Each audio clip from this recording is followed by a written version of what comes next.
This is CBC Vancouver News.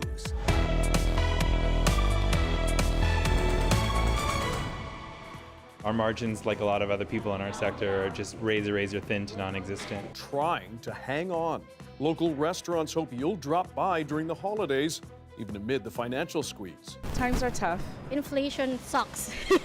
Plus, Public's help is always needed. Surrey RCMP are trying to find whoever opened fire at a store in Newton. It's the second violent incident at the same mall within a day. And we're just really just trying to survive, and it's a scary situation out there. bone dry. Vast parts of BC are still gripped by drought. Businesses are wondering how they'll survive. Hello, I'm Dan Burritt. Thanks for joining us. This holiday season could be a deal breaker for many people who work and own restaurants. The sector is still struggling to get back to pre-pandemic levels, and December is normally the most profitable time of year. But as Tanya Fletcher reports, with inflation squeezing customers and COVID business loans coming due, some are worried they will not make it past Christmas.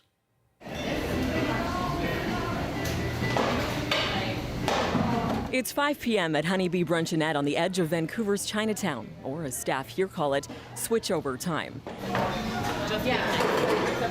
During the day, it's a brunch spot. In the evening, it morphs into a taco joint or a pizza place, depending on the night. As soon as the lights come down, it feels almost like a different space. So Totally different vibe. it's kind of exciting. And you did that because you just had to, I guess. Exactly. Yeah, out of necessity. Yeah. Owner Matthew Senecal Junkier knew he had to maximize this space, so a little ingenuity led to several ventures under one roof, so it never sits empty. That may sound familiar, because he's done it before. Here's the wine fridge, all the whites.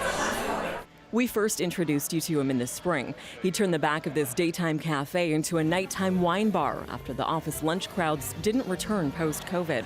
The dynamic and the drivers of the business have completely changed pre and post pandemic. That was 6 months ago, when restaurant bankruptcies had spiked 116% since 2022, and it hasn't gotten better. Our margins, like a lot of other people in our sector, are just razor thin to non-existent. There's something really seismic happening in our sector, and it's just hasn't been able to get out of that hole since the pandemic. Those side hustles, as he calls them, generate 70% of their core business sales. It's what's keeping us afloat. Restaurants Canada says food service spending remains 9% below pre-pandemic levels. Nationally, more than half of companies are still either losing money or barely breaking even. And a quarter are worried they will not survive unless conditions improve, which is why industry experts say this coming month will be pivotal. But the holiday season is the absolute most lucrative time for our businesses. I think it's going to be a make or break season for a lot of hospitality businesses out there. He says the holiday season can make up 20% of a business's overall revenue for the entire year, and that money gets them through the slow times. And so, a plea. I would say if you have a favorite neighborhood pub, bar, restaurant in your community, we need your support now more than ever. But with cost pressures hitting customers on all sides, many we spoke with say they might hold back on the wining and dining this year. Times are tough. A lot of inflation. I think everybody knows right now that even just basic groceries is very expensive. Yeah, inflation sucks. Instead of going to like big restaurant, we just like pick up food at TNT or something. It's Inflation, the economy. Yeah, I'm making careful decisions. Holiday spending aside, federal COVID loans remain the biggest worry for many businesses. The initial deadline had been the end of this year. After much lobbying by the industry, Ottawa did extend it, but only by a few weeks into January. Now the sector's urging the feds to make it a much longer runway and to give more flexibility in paying back that money. And they've said we can go to a bank and refinance it, but more debt is not the solution here. And also interest rates are very high right now, so that's not going to help. As for Senecal Junkier, he took out 2 loans totaling $120,000 and isn't sure what's going to happen come the new year. I mean, we're kind of waiting to see what December's like. It's frankly, it's going to be a stretch for us. So, we're hoping to hear back on what bank financing will look like, but there's no real clear path forward. He says while December is usually 30 to 40% busier than the other winter months, optimism is hard to come by. We're hoping. I wouldn't say confident, but we're definitely hoping. Tanya Fletcher, CBC News, Vancouver. Surrey RCMP want you to know about a convicted sex offender who has moved into the city. He's been deemed a high risk to reoffend, and the mayor is furious. Take a look. Police say they are issuing a warning because the danger Brian Abrasamo poses to the public outweighs his right to privacy. He was sentenced in 2006 for numerous crimes, including sexual assault, kidnapping, assault with a weapon, and forcible confinement. His victims included a sex worker and an 11-year-old girl. He served just over 14 years in prison. Mounties say Abrasamo was released on Thursday and will serve a long-term supervision order in the community. He'll be monitored electronically and has to follow a curfew. He can't go to Langley or Abbotsford. He can't be anywhere where children might be, including parks or pools. And he cannot be around sex workers or girls under 18 without supervision by someone who knows his record. The RCMP is urging anyone to call 911 right away if they see him breaking his conditions. Meanwhile, Mayor Brenda Locke says, quote, it's reprehensible Abrasamo is being released in Surrey. She argues it's a blatant example of what's wrong with the justice system. She, like police, is urging people to be very careful. Surrey Mounties are also trying to find out whoever shot at a business in Newton early this morning. It's the second violent incident at the same strip mall within a day. Mounties say officers were called to 81st and 128th Street just after 2 this morning after shots were fired. A jewelry store was hit. No one was hurt, but police say it does appear to be targeted. Our officers have cornered off this area. Our investigation is ongoing, and we're gathering evidence in this business, including CCTV footage or any witness statements in regard to this investigation. Yesterday, Mounties were called to the same plaza around 11 a.m. for a report of an armed robbery. One person was hurt in that case. Witnesses say the suspects took off in a dark-colored pickup. Police say they do not believe the two crimes are linked, and they are asking people to send them whatever surveillance video they have. A former Vancouver Canuck draft pick has been charged in connection with what Surrey RCMP call large-scale financial fraud. Police say they began looking at 34-year-old Prabraj Rai's actions in 2021 after a victim came forward. That victim claimed they lost millions of dollars in real estate investment opportunities. Police allege the fraud happened between 2015 and 2018. Rai was arrested and charged on Tuesday with fraud over $5,000. The Canucks drafted him in 2008, but Rai never went on to play for the team. 'Tis the season. Whistler Blackcomb has officially opened its slopes to skiers and snowboarders. Some people even camped out overnight to be the first to go up the hills. But as Leanne Young shows us, the opening comes as people in that community are facing higher living costs and a huge housing crunch. We're here at the base of Whistler Mountain here in Skiers Plaza, where things have been buzzing since well before 8:30 a.m. when those gates opened. All right, have a great run, guys. Huge round of cheers, and those first skiers and snowboarders were allowed to head onto the gondola for the very first runs of the Whistler Blackcomb 2023 season. Just around the corner from me, I see people dancing because that's just how much excitement there is. And we were actually here yesterday as well and spoke to a number of people who were camped out just for that big moment. Why did you guys want to be first? I don't know, because we want to be the number one. And I think it's just because we're gonna be here just for this season, and we wanted to make this season a very good one. So we thought like maybe being the first one would help. So the big talk, of course, is how much snow there's going to be. Not all runs are open here at Whistler Blackcomb, which is, not exactly unusual for the start of the season. Last season they did get a lot of snow, not as much this year. What they're hoping for is, of course, more snow to build as the winter season progresses. The way a season starts is never really indicative of the way it's going to finish up. So, we're on our ramp, and every day we'll continue to make snow. There's snow in the forecast, and we're expecting a great season here at Whistler Blackcomb. The other thing that lots of people have been talking about, the affordability crisis that are facing not just people in here Whistler, and of course right across the country. That paired with housing has been the big talkers. Do you find that it's expensive to go out, to go to restaurants? Yeah, I think I haven't really been to a restaurant here because it's very expensive. Because our host parents get $1.5K in a month for because we're international students, and it gets kind of, Whistler is one of the expensive places in the world, and also the news are talking about it, and 1,500 is not enough for my host mom to feed me because groceries are so expensive, and that's not it. Yeah. I've lived here now for 9 years, so I think we've got a pretty stable place to live, and that definitely helps. But yeah, newcomers, for sure, it'd be really hard. Once you run out of savings, what do you do?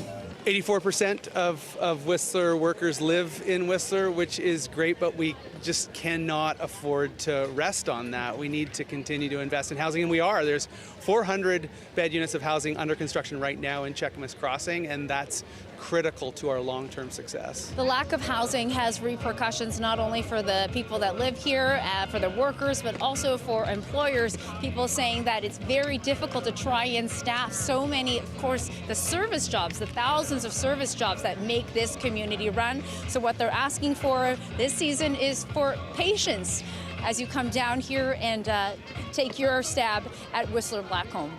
Leanne Young, CBC News, Whistler. If you own a home in BC, how much will your property taxes go up next year? If they do. City halls across the province are starting to debate that as they prepare their annual budgets. But as Justin McElroy tells us, many of them have a lot more flexibility than they may admit.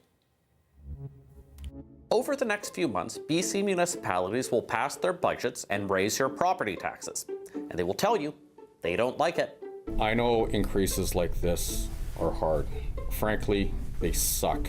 That was Ken Sim earlier this year after Vancouver passed a 10.7% property tax increase in their budget. Next year, the city is proposing a 7.6% increase. But what if I told you that in 2022, Vancouver actually had a surplus of more than $500 million? It's right there in their own financial documents. In fact, tons of municipalities across British Columbia racked up giant surpluses. Here is a chart. Now you can see Vancouver had the biggest surplus, but all of the big cities in Metro Vancouver were in the green by quite a lot. All told, municipalities in this province had a combined $3.4 billion surplus. And in total, they sit on more than $10 billion in financial reserves. So what's the reason for this? Now, unlike higher levels of government, municipalities aren't allowed to run a yearly deficit. So their financial teams tend to be very risk adverse. And they see the benefit in leaving lots of leeway so that surpluses can go in various reserve funds that are set up for all sorts of rainy day situations. It's a fair way to govern, but the next time your city claims that it's strapped for cash, remember that has as much to do with reality as it does with their accounting. Justin McElroy, CBC News, Vancouver. West End of Vancouver is a lot brighter now with the switch of a Yuletide tradition.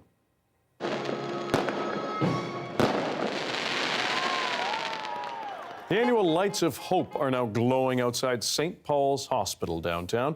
Fireworks also returned for the first time since 2019. The holiday spectacle has been set up since 1998. Organizers say it takes weeks and hundreds of volunteers to set up the lights and thousands of lights and stars. It's the largest fundraiser of the year for the St. Paul's Hospital Foundation. They hope to raise more than $3.5 million for the new hospital, among other things. Every year, Lights of Hope supports the most really critical things that are needed: life-saving equipment, life-enriching activities for seniors who live in long-term care. The display will be on until the new year, and if you'd like to donate, you can do so online.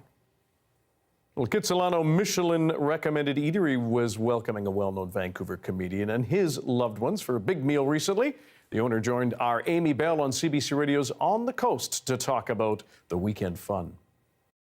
A Vancouver celebrity and comedian was seen celebrating with his family at a local restaurant this weekend. Actually, quite a few weeks back, my staff had told me, Seth Rogen's sister comes to the restaurant quite a bit. Okay.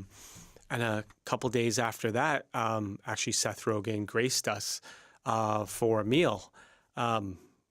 Couple weeks after that, I received an email from his mother asking us, we'd like to buy out your restaurant for a Sunday brunch for a celebration. Complete surprise to me. Was delighted to have them in. We worked with them for a 12-course meal, probably overfed them, more food than necessary. It's always the best way. Best way. And we had them in, and we just did our best to serve and have them have a good time. I've never met celebrities before, and the term giddy comes to mind. And I think I was a little giddy. I grew up in Vancouver. I watched all his movies. I follow him on social media. Yeah. And when he came in, I was kind of starstruck. I didn't know what to say. he did a lot of talking, and I did a lot of listening, and finally said a few words, and we had a short little conversation. So I think the term probably giddy comes to mind is probably what described me at that point. I was actually speaking with my father, and he actually knows our family. They used to come to our family restaurant, Flamingo. This is prior to him being famous, and they would be regulars there for 45 years. So So you have it was a long coincidence. history with the Rogan family. Yes, Okay, yes. okay. I wasn't aware of that. My father was. Dad just neglected to tell you that. I don't think my father knew how famous he was Fair enough. until probably a few years ago when That's kind of lovely, had him though. watch a movie. We're just really just trying to survive, and it's a scary situation out there. The wet weather has returned to parts of BC, but other large swaths of our province are still bone dry. We'll show you how farmers and ranchers are coping after this.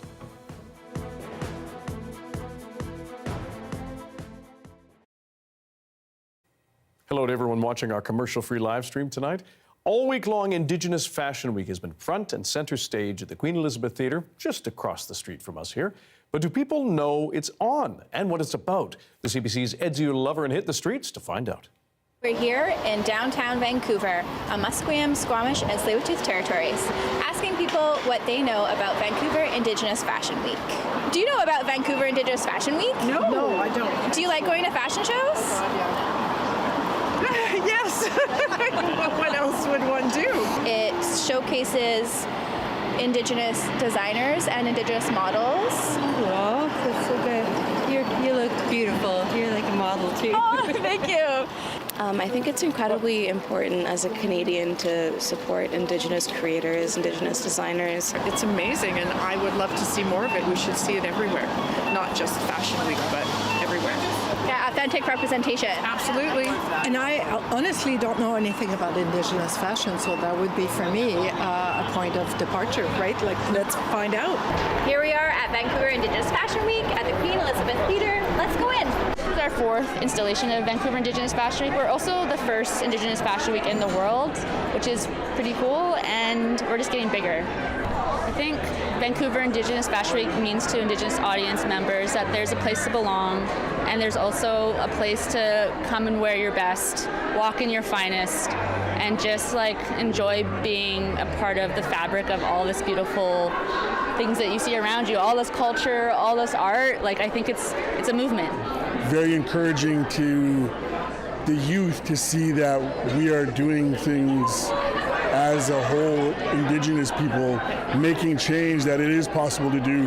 Highlight and amplify joy and beauty and culture, things that oftentimes is seen as historical or past-based, and we're not. We're here, we're present, we have vibrant cultures, we're alive, and we're so willing and open to share those cultures. You know, you see all the New York Fashion Week, and it's like all the really light-skinned individuals or white people, and like, you know, it gives different sizes and different colors, different skin tones of women, and you know, all individuals, just that runway and the big spotlight, you know. It's community, you know, this, like, we see people that we don't see all year, and they come out to Indigenous Fashion Week, and it's all love. Vancouver Indigenous Fashion Week closes on Friday with the Supernaturals Kiki Ball at Performance Works Theatre. Edziu Loverin, CBC News, Vancouver.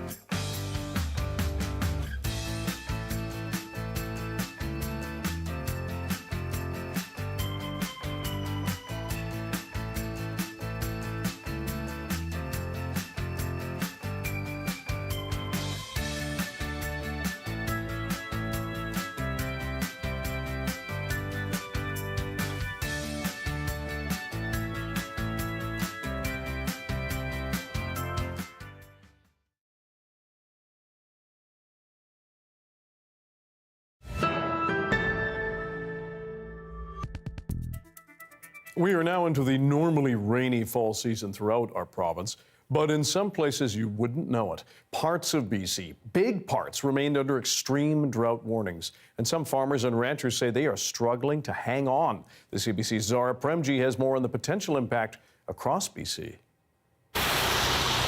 While the wet weather may be back if you're in the lower mainland, that isn't the case for all parts of BC. We're just really just trying to survive, and it's a scary situation out there. This is Back Valley Ranch in Cache Creek. Usually the creek is filled with rushing water and cows have a place to go to drink. Now it sits empty. That has never dried up since this place was bought in '76, and the creek ran dry this summer. And the nearby grass, usually green to graze on, is anything but this season, which means the roughly 140 cows and many pigs this ranch grows, nourishes, and turns into meat are struggling to reach their necessary size to sell, not without digging even deeper into the ranchers' pockets as they pay higher prices for the resources needed to keep their farms running. It's hard to get through the frost. Take a 9-hour trip northeast from Cache Creek to Dawson Creek, and the problem is the same. Another one of the 16 out of 34 regions in BC that's sitting in high drought levels at this point in November. We started digging around with a shovel, and there's top moisture now, but when you dig further down, it's powder. Can't even make a lump out of it. Chris Mote's 640-acre farm grows the hay that's often necessary to feed the cows at ranches like Fredette's. But since he can't grow as much with the dry ground, what he has grown, he's had to keep mainly for himself. Less feed constitutes higher feed prices. Higher feed prices is going to hit them in the grocery stores, which it looks like it already is. And that pinch is being felt everywhere. My fear is if this keeps up, that a lot of ranchers aren't going to be able to sustain this and this cost, and they're going to have to sell off stock, and that BC is going to lose, a resource of food. And the province says this is a reality all British Columbians will have to get used to.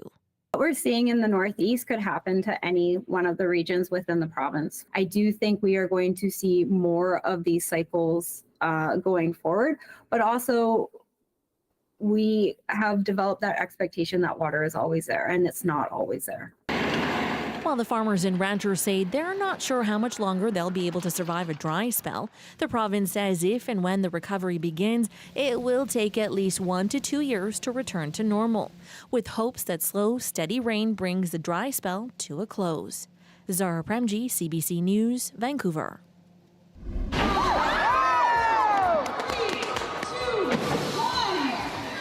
And there is another look at the fireworks and the fun outside St. Paul's Hospital tonight for the annual Lights of Hope celebration and switch on.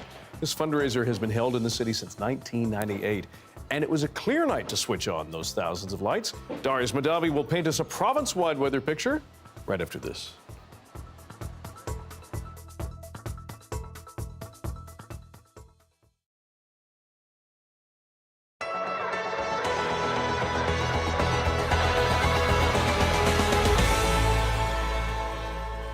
These are my favorite.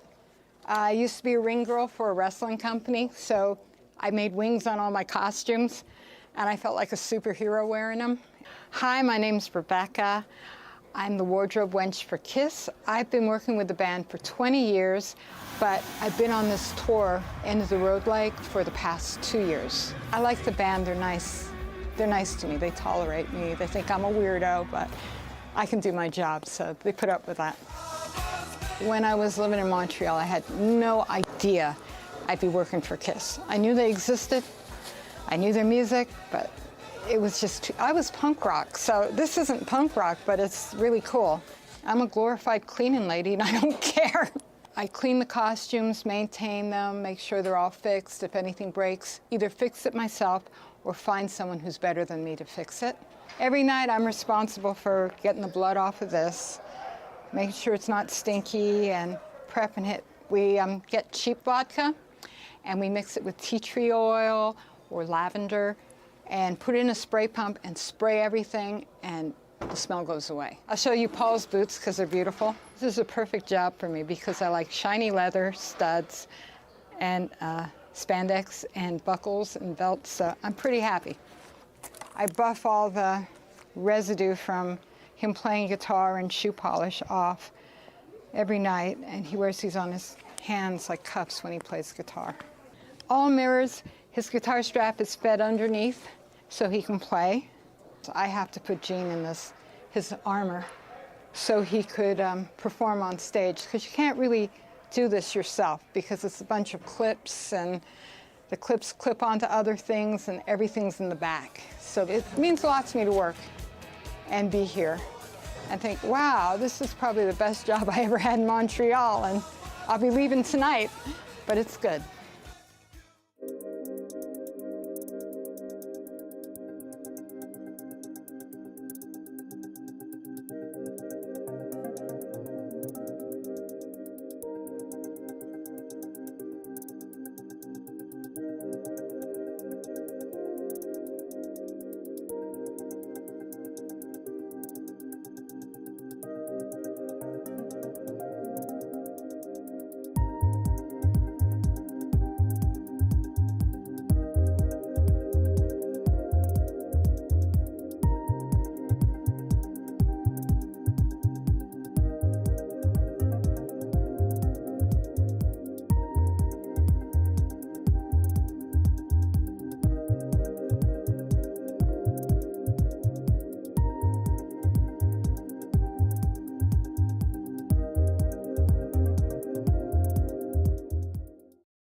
We're sharing really important information with the public, and I feel like this is exactly what our job is, especially as the public broadcaster, especially in morning radio. That's incredibly important. Hi, I'm Amy Bell, and here's what's in your CBC Vancouver inbox. On December 1st, join us for CBC British Columbia's annual Food Bank Day for a special day of broadcasts. The event is a yearly tradition for many, and we're bringing you a new edition of CBC's Food Bank Day that you can watch and stream live on CBC Gem and cbc.ca/BC. Make the season kind and donate at cbc.ca/foodbankday. The weather update is brought to you by Direct Buy Furnace. To cool and clean the air in your home, call Direct Buy Furnace. Installing Trane, the most reliable heating and cooling brand.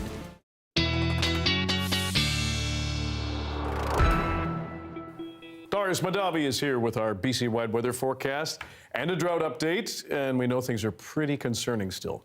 Yes, very little change, to be honest with you. The North Coast did drop a drought level back to zero. That's mostly a result of all the precipitation and moisture we've seen streaming into that part of the province. But for the most part, dried up now. And I think about some potential scattered showers coming up over the next couple of days, but even there, very little, because we do have that ridge of high pressure, meaning no relief from the drought situation is likely this week, because this is sticking around right through the weekend. Maybe Monday we start to see it break down a little bit in the north, and we see a little bit of a low pressure system come in, but even there, it's unlikely we'll see much precipitation make it into the province. As you can see, it's mostly actually missing BC and coming up and over, and then potentially we see this trough make it into Alberta. So very little relief coming here. If we take a look at our precipitation map, you can see potentially some cloud making its way into the south tomorrow, but for the most part, we're looking at sunny and clear skies throughout the southern part of the province. Maybe a bit of cloud coming for the north, but not really any precipitation there. Potentially in the northwest, we see a little bit of flurries, but